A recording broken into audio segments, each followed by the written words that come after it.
French painters continued to work in the Rococo style throughout the later part of the 18th century, but really beginning in the 1760s, a strong reaction against the Rococo was taking place, propelled by the Enlightenment thought and seeds of dissent that would really ultimately inspire ideas of revolution. The French philosopher and art critic Denis Diderot argued that art should be moralizing and promote virtuous behaviors and inspire sort of refined manners. Neoclassical art embodied all of these ideas. So again, this was a revival of classical ideals and subjects in a style derived from classical Greek and Rome. The ancient world was viewed as the ideal, authentic, timeless high point of art, culture, and civic virtues like responsibility, nationalism, self-sacrifice, rationality, etc. Neoclassical artists generally strove to be intellectual rather than emotional, and they used historical or mythological subjects to convey ethical messages, and they sought to convey rationalism and stability visually in their compositions as well, through things like structure, stillness, compositional balance, and order, all in this effort to make their viewer morally better. So neoclassicism, the characteristics include the clarity of form and line, stable compositions, really strong sort of horizontals and verticals and shallow spaces, highly finished brushstrokes that are practically invisible, and these kind of somber colors as well. So, the most important French neoclassical painter was Jacques-Louis David, who really dominated French art for over 20 years, first in service of the French monarchy, then in support of the French Revolution, and later the subsequent reign of Emperor Napoleon Bonaparte. David won the Prix de Rome in 1774, and he spent the next 6 years studying in classical and neoclassical art and theory in Rome. When he returned, he painted a series of severely neoclassical works that celebrate the antique virtues of Stoicism, masculinity, and patriotism. The most famous of these is his Oath of the Hierashi, commissioned by the King Louis XVI in about 1784-85. Like both Diderot and King Louis XVI, David thought art should serve a social purpose, and he consistently adapted the neoclassical style to comment on social and political changes of his time. So the subject here is drawn from a French play titled Horace, which in turn was inspired by early Roman history, although David has taken some artistic liberties and kind of invented his own scene. The story itself is set in about the 7th century BCE, when Rome and their rival city-state Alba agreed to settle a border dispute by hosting a battle to the death between representatives of each city-state rather than going to all-out war. Rome was represented by the three sons of Horus, known as the Hierashi brothers, while Alba was represented by the three Cuirashi brothers. David depicts this imaginary moment of the narrative in which the Hierashi brothers are pledging their oaths to fight and die for Rome by stretching their arms out towards their father in the center, who holds up their three swords. Both the father and the group of brothers are classically idealized, muscular figures with strong linear outlines, gestures, and then also these sort of stable triangular poses. Over here to the right side of the composition, the women and the children of the family offer sort of an emotional contrast to the very heroic and stoic brothers. The woman at the far right here, this is Camilla Hierashi, so one of the sisters. She's engaged to marry, though, one of the Cuirashi brothers. And so she is grieving with this central woman named Sabine, who is a Cuirashi daughter married to one of these Hierashi brothers. So both of these women are kind of in mourning before the battle has even begun, because they know that regardless of who wins, they will lose. In fact, in the story, only one of the 6 warriors survives, and it's one of the Hierashi brothers. But when he comes home and he is all happy and victorious, he finds Camilla, who is distraught over the death of her betrothed, and he is so outraged that she would put her emotions over the greater good and kind of the needs of Rome that he kills her too.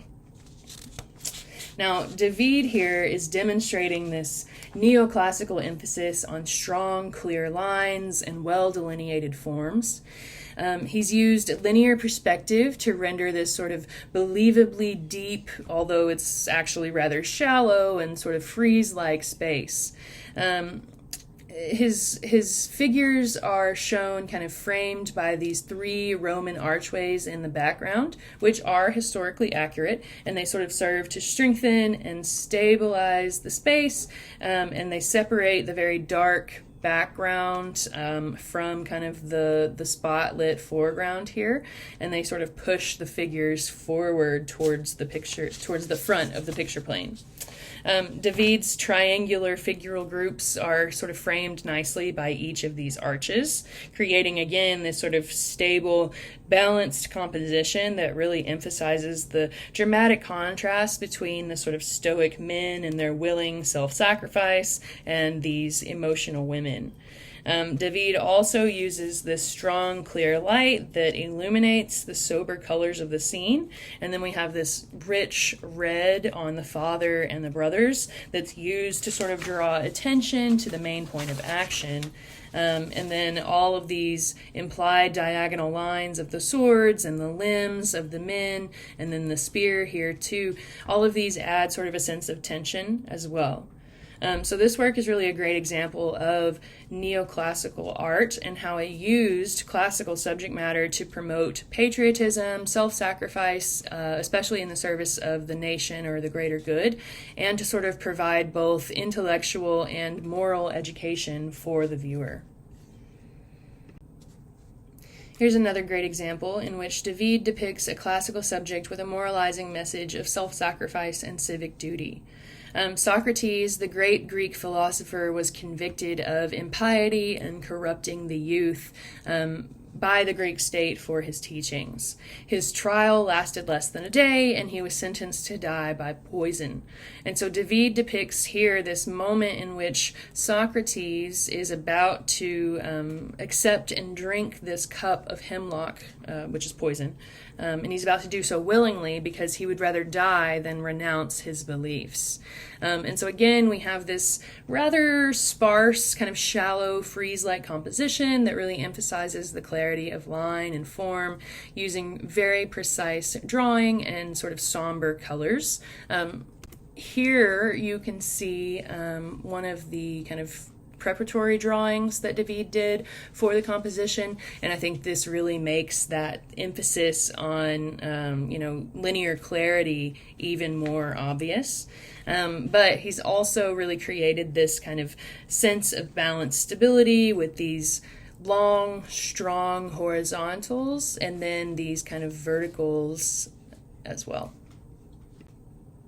In the late 18th century, French citizens endured famines, failed harvests, and disease, and they became angry about unpopular taxes, extravagant spending by King Louis XVI, and the huge disparities of wealth and political power within their country. They found inspiration in Enlightenment ideas and in the American Revolution, and ultimately this resulted in a very violent French Revolution from 1789 to 99, and that ultimately dismantled the monarchy and vastly reduced the aristocracy. It removed the education from the hands of the church, and it championed individual rights and established France's first democratic republic. This 1791 pen and ink drawing by David documents the tennis court oath made by a political party of commoners known as the Third Estate in June of 1789, when they assembled in protest on the tennis courts of Versailles and declared that they would not disperse until they had seen constitutional reform. David's large drawing shows hundreds of people, including Protestants, Catholics, patriots, and revolutionaries, all sort of surging forward to sign this document while winds kind of blow in through the open windows near the top of the room, kind of making these curtains billow in, perhaps to symbolize the winds of change and progress. Although this work was never actually finished, partially because of money and partially because because of the politics involved. But in July of 1789, King Louis XVI tried to reclaim absolute power by building up a large weapons supply in the Bastille fortress. But when the scared and angry people of Paris heard those rumors, they stormed the fortress, and that really marks the official start of the French Revolution. After the new French Republic was established in 1792, David joined the radical leftist Jacobin Party. The Jacobins were the most extreme and violent of the revolutionaries, but they were instrumental in overthrowing the monarchy and establishing the Republic. In January 1793, the Jacobins put King Louis XVI on trial, and David voted for the execution of his former patron by guillotine and that of Queen Marie Antoinette 9 months later. This 1793 painting by David depicts the death of Jean-Paul Marat, an important Jacobin member and radical journalist who wrote pamphlets that urged the abolition of aristocratic privilege. Marat suffered from a terrible skin condition, and he spent so much time soaking in a medicinal bath that he eventually had it set up so that he could write and kind of take callers while he soaked. In 1793, a royalist woman named Charlotte Corday, who blamed Marat for the execution of royal sympathizers, used a fake letter to gain access to him in his bath, where she then stabbed him to death. So David depicts not the moment of violent action, but rather this quiet moment of tragedy just after, in which the dead Marat sort of slumps down in his tub, still holding his quill and Corday's letter in his hands. The bloody murder weapon lies here on the ground, and then his pale body kind of coordinates with these very light sheets that are soaking up the blood in the water. The wooden block here kind of hints at Marat's simple lifestyle, and he often used packing cases as furniture, in this case as a desk. But if you notice, it's inscribed with both Marat's name and David's, so it sort of serves as this tombstone for the political martyr and as the signature of the artist.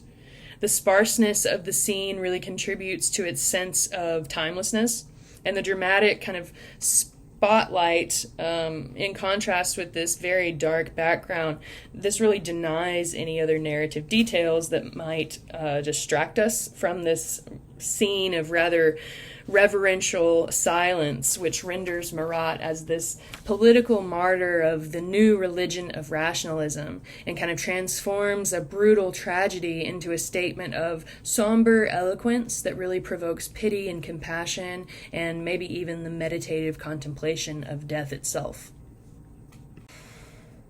By March of 1793, the French Republic had dissolved into mob rule when a Jacobin named Maximilien de Robespierre, leader of the so-called Committee of Public Safety, hunted down and executed anyone who opposed the new republic.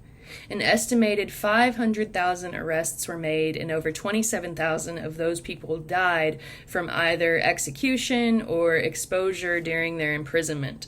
This period is now what is referred to as the Reign of Terror.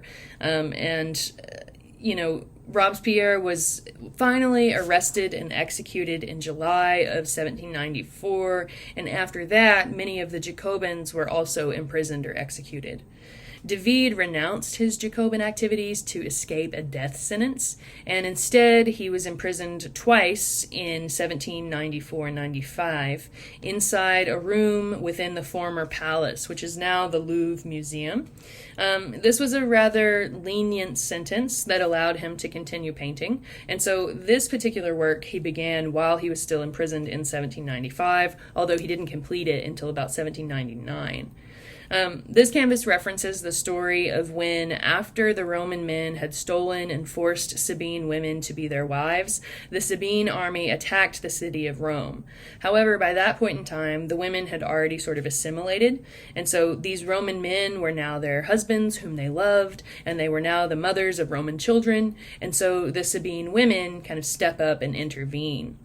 David depicts this woman in white, Hercilia, who is the daughter of the Sabine king Tatius, and the wife of the Roman leader Romulus. And so I believe this is meant to be Romulus here, He's got this she-wolf on his shield, and then this is her father, the king of the Sabines.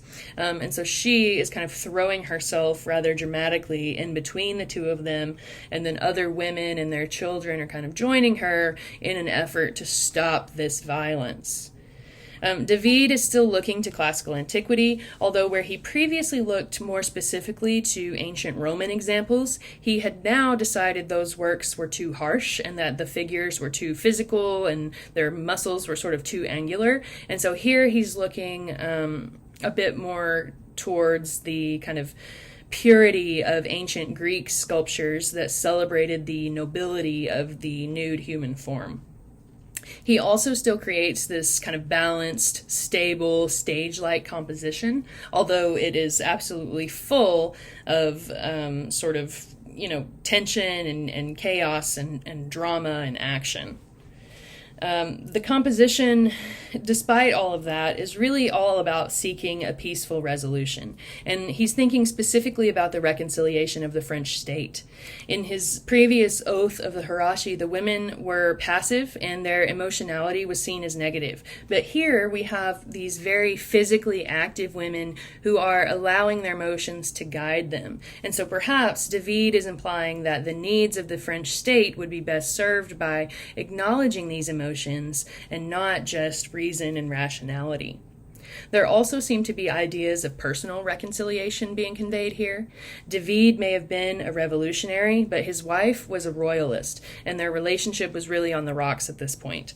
But she had visited him while he was in prison, and he was trying to get her back, and so perhaps he's speaking kind of directly to her within this composition, maybe even relating her to Hercilia. And if that's the case, it was a successful gesture because the couple did get back together in the end.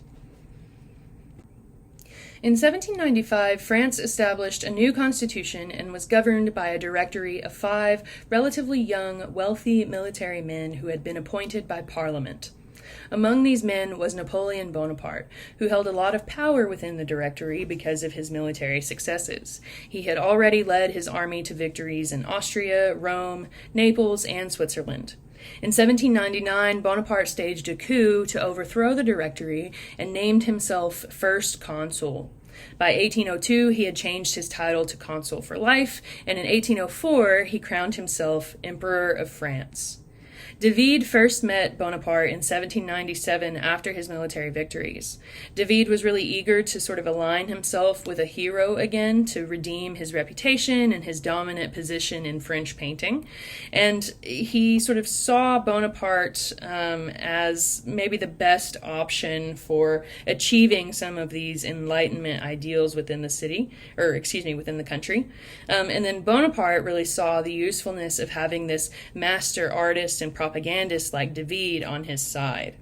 And so here, in 1801, Napoleon commissioned David for a portrait to commemorate his military campaign against the Austrians and his ultimate victory in the Battle of Marengo. However, Napoleon refused to sit for the portrait, and he really didn't give David much to go on except for the phrase, "calm on a fiery horse," meaning he wanted an equestrian portrait, which was traditionally used by Roman emperors to convey authority. David's Bonaparte crossing the Alps at the Saint Bernard is a dynamic, grand manner portrait in which the landscape is really dominated by Napoleon on this rearing stallion, and we have this sort of billowing red cape that flies in the wind and sort of frames the figure, and he points as he kind of charges up the mountainside, encouraging his troops, whose heads you can just barely see over kind of the edge of the rock here. We can see, the wheels of a cart or maybe a cannon being pushed along, and then kind of back here in the distance, someone is carrying the French flag and it's kind of waving in the wind. The horse, though, its mane and its tail, its sort of wild eyes, and this very powerful kind of diagonal stance, along with the swirl of the cape and maybe even Napoleon's gesture as well. All of these things convey a sense of sort of impulsive energy and power.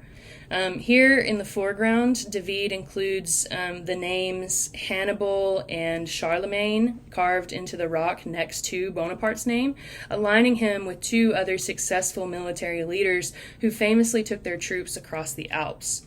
The reality of the event, however, was far less sensational than David's portrait.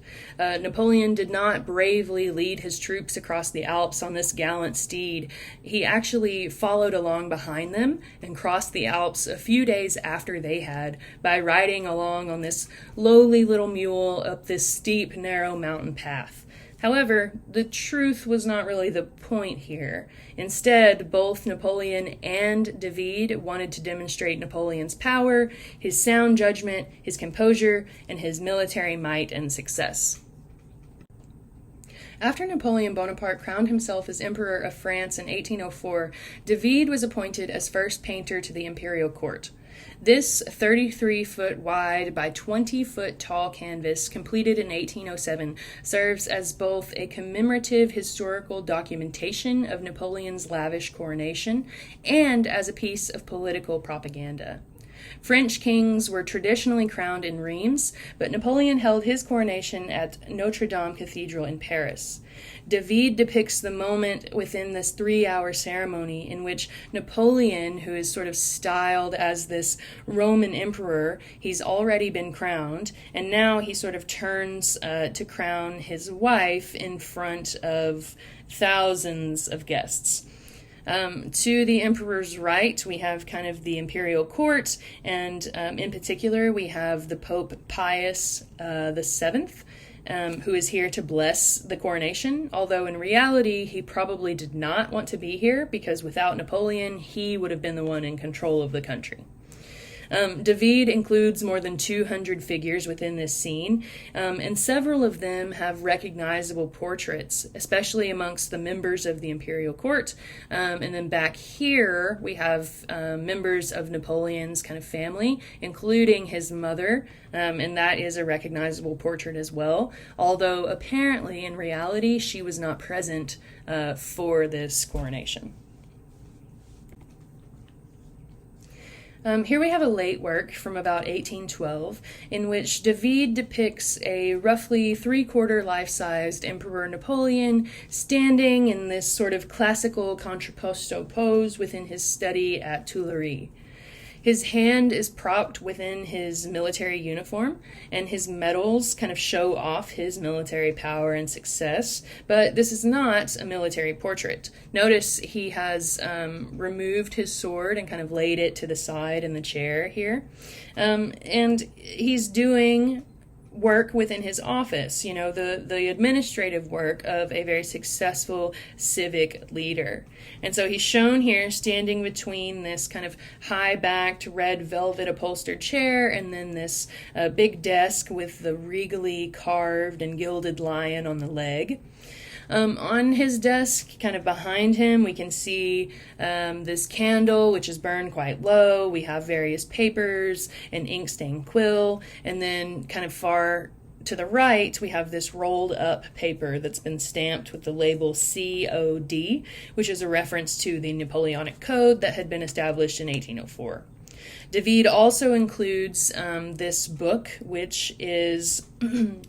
It's a book written by Plutarch, a famous Roman biographer who wrote about Alexander the Great, Julius Caesar, Cicero, and others. And so this is included as a way to link Napoleon to those great rulers of the past. The bees on the chain and chair covers and the fleur-de-lis are both symbols of the French monarchy. And then in the background here, the clock reads 4:12, and so the burnt down candle here helps us to kind of figure out that this is meant to be 4:12 a.m. rather than p.m. And so while Napoleon is still rendered, rather regally, he's obviously older and more tired. His hair is somewhat disheveled and his clothing is rather wrinkled. His cuffs have been unbuttoned, and then all of these scattered papers kind of across his desk.